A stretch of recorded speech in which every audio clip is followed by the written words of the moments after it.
leaves are falling, as autumn sun shines, we gather on holy ground.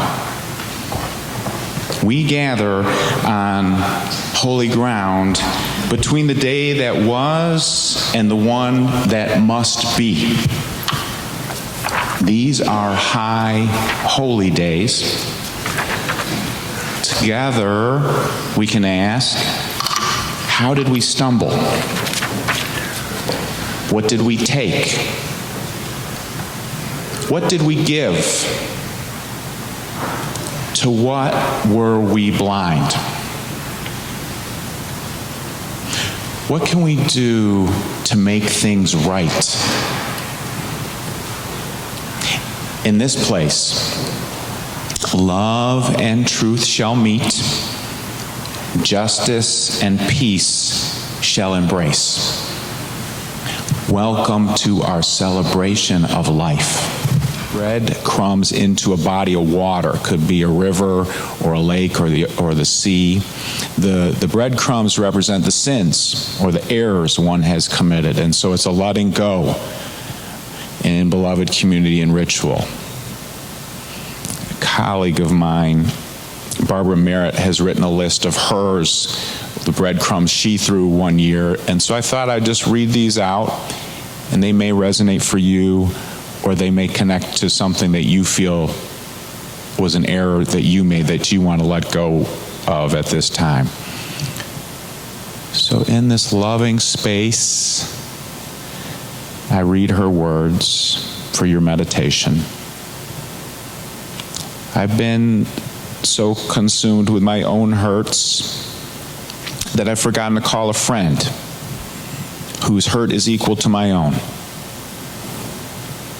I put off doing things that might bring healing to someone who is broken, or joy to someone who is sad, because I cared more about my own loneliness. I refused the hand of one who reached out to me, clinging instead to my old familiar ways. This is a sacred space for letting go.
Loving hands open the ark and gently remove the Torah scrolls.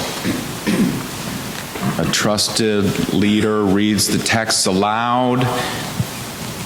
Our bones know we're being guided to respond to our errors and reveal more fully who we are and who we can become.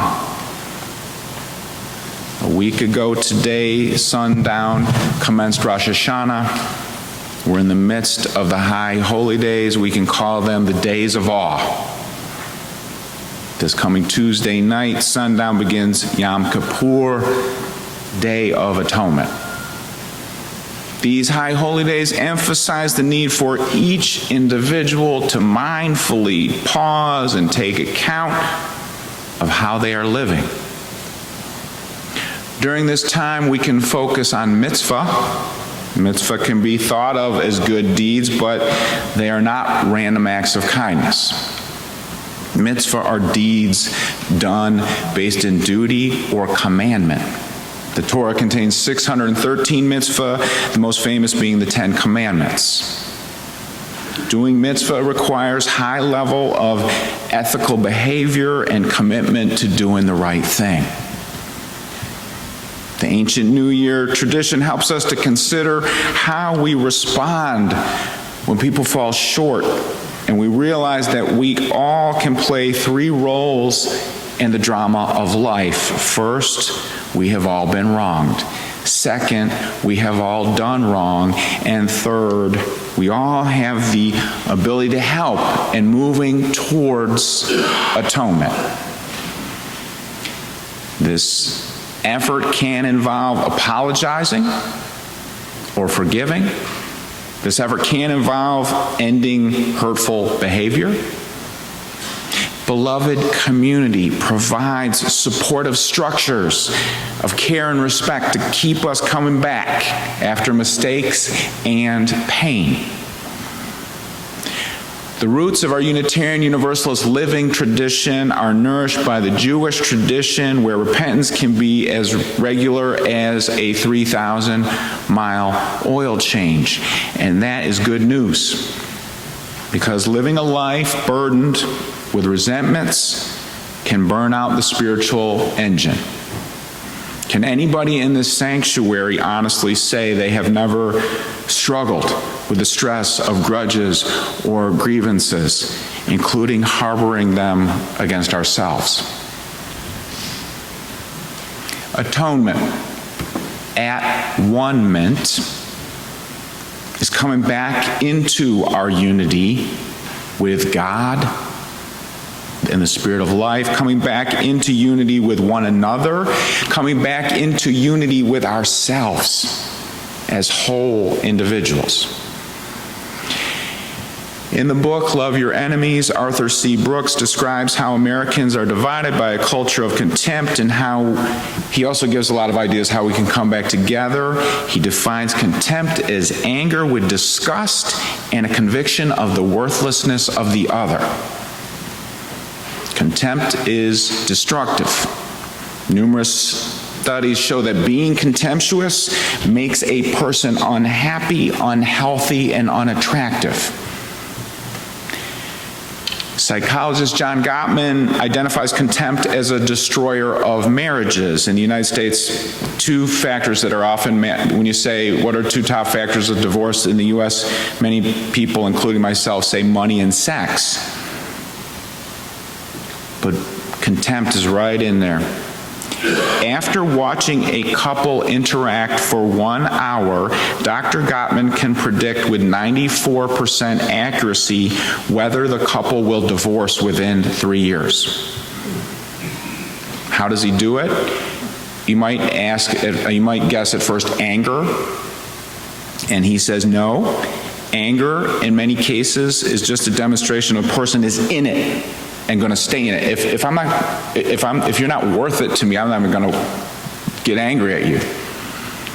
He says the biggest warning signs are contempt, involve contempt, and these include sarcasm, sneering, hostile humor, little ways of saying, you are worthless to me. And you're saying that to the one you should love perhaps more than all others. In our country, over the last years, waters of contempt have created strong tides pulling us apart. For people on the left and the right of the political spectrum, contempt towards the other side has become dangerously common. We're addicted to it. A lot of the networks, including the one I watch, which is mostly MSNBC, I think can run on it. Sensationalist journalism, it gets sold in a lot of places because it sells. Too often, and personal conversations. We hear people on the left, which is predominantly what this congregation is composed of, and people on the right, which we have some, and we have many dear, tender relationships with people who are on the right.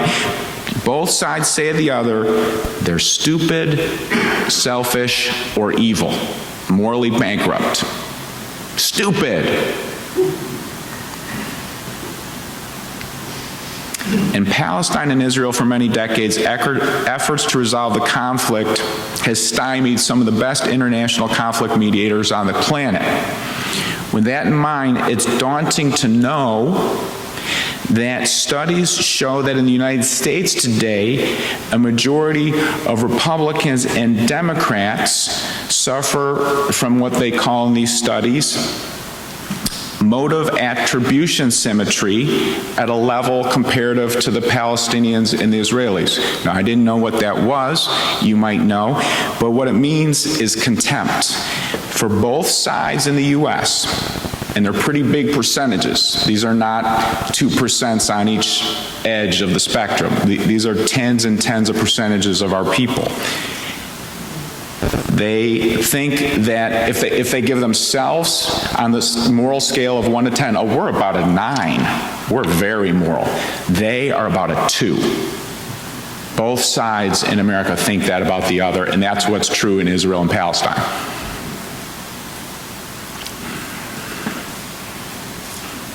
We need to look for stories that are real, of people more fully becoming who they are and who they can be. Go back to this story of Hawk Newsom from the Bronx, president of Black Lives Matter, New York, in D.C., at what the Trump supporters were calling that day the mother of all rallies. Hawk had recently been down on the front lines in Charlottesville, Virginia, at a rally where white nationalists had hurt many people, not the one with the car driving in the crowd, but a different one where Hawk was hit in the face with a rock. And he goes to D.C. with a group of people. He's invited up on the stage, and he speaks his truth. I am an American. And amongst other things, police have to be accountable, held accountable when they're wrong, when they do wrong. If you can watch that video multiple times like I have, he gets booed, he gets pushed back, but then a large number of people start cheering. So later, some start shaking his hands and hugging him. What previously had been two very separate groups began talking and connecting. Hawk has been interviewed many times nationally about what happened that day. He says, when I got off the stage, I thought, wow, what just happened? And he said, these folks afterwards hanging out, they were opening their hearts to us. They were offering me to come stay in their homes. He said, not yet. I'm not. Maybe we'll have a meal. I'm not coming to stay in your house. Now, is the story here of Mr. Newsom and Trump supporters representative of how it's been going at conflicted public rallies in the U.S.? No. On the whole, there's been much tension, derision, and too much violence.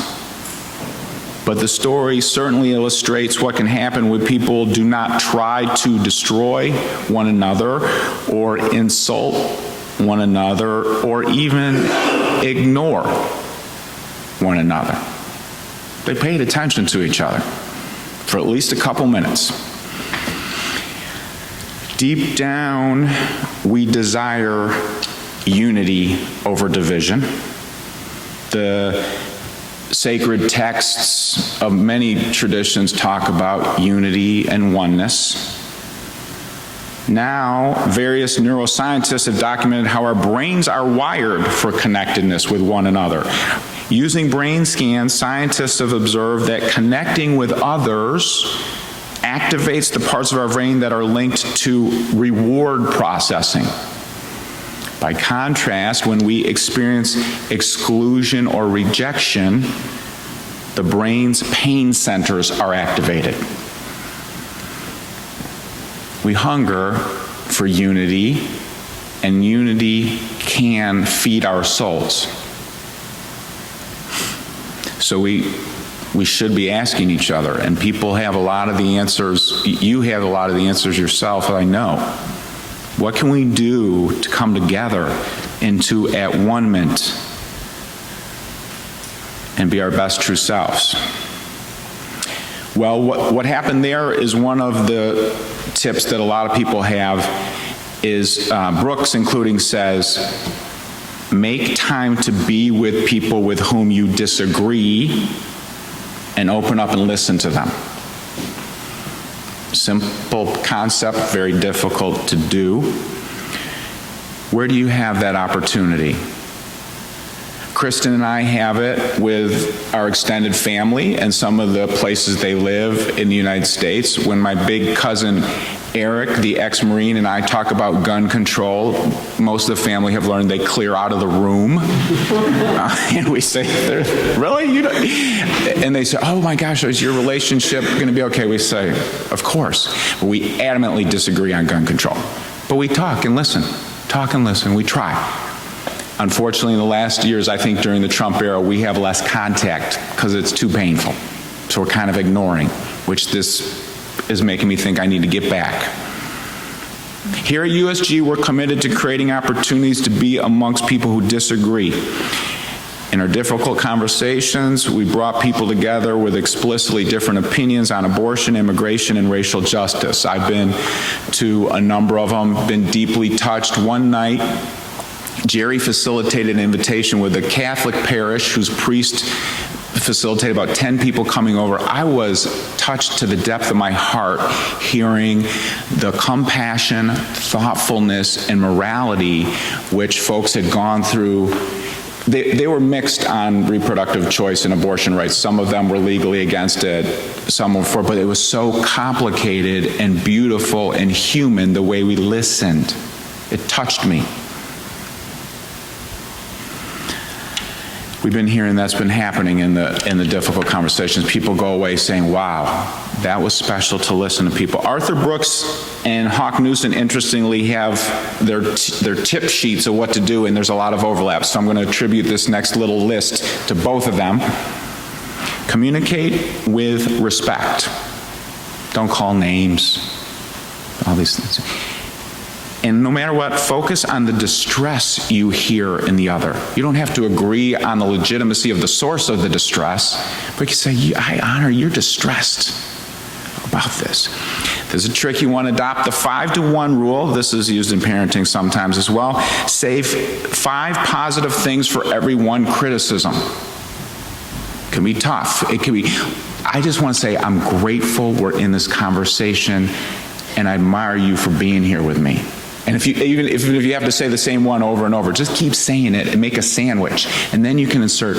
But when you talk about this issue from that way, I don't understand, because this is how I come at it. And then go back to a moral grounding. You hear Hawk did it. Constitution, or the Bible, or the golden rule, or the thing your grandmother taught you the most about life. Go back to tell them that. This is why I'm upset, because my grandma always said this. And this is not being lived out in America, and it makes me sick. People will listen to you in a lot of different venues for that. And one thing that's really powerful when we're asking for stories from each other, listening, sharing our own story, the good news on the spectrum, this really lifts me up. 2 things that show very high common value on the spectrum in America are compassion and fairness. So you can say, look, I know we both probably really care about compassion and fairness, and we see it playing out differently here. So let's listen and try and work out how this seems fair to you. It doesn't seem fair to me to this group of people. But that compassion and fairness are valued very highly by a large number, and that's real. That's real. It takes strength to do this work. Takes strength to step up and in. Hawk and the leader who invited him up both got called weak compromisers by others. You folded. Why'd you let him up on stage? We know it takes strength to make space. Our role models, Mandela, Gandhi, and King, have shown us other way. It takes strong people to be in conversation with others.